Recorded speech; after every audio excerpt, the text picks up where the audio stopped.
Sensiz güzelim, ötmeydi bu günüm. Gözümde uyku yok, qiynaldı bu tünüm. Ko'nglimni ber, sen bo'lg'in yar gülüm. Meni qilmag'in zar, ishqimda har kunim. Sensiz güzelim, ötmeydi bu günüm. Gözümde uyku yok, qiynaldı bu tünüm. Ko'nglimni ber, sen bo'lg'in yar gülüm. Meni qilmag'in zar, ishqimda har kunim. Bu shaharga seni deb keldim, ishq o'tinda tugamas derdim. Yubordi xushbo'roq mast qilding, meni kuydirib o'tingni past qilding.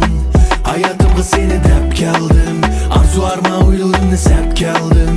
Sana nurg'un ko'ngil so'zni deb keldim, agar esimni salonga yo'q derdim.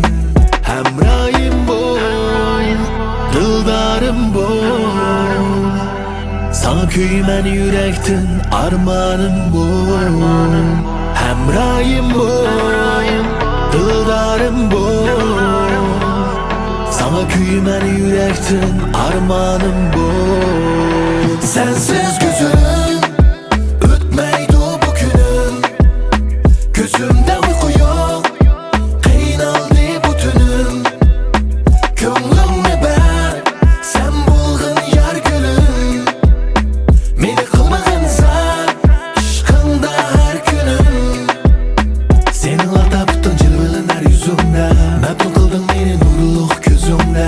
Dunyoimni beri har bir so'zimda, vafolaring bo'lay ishongin so'zimga.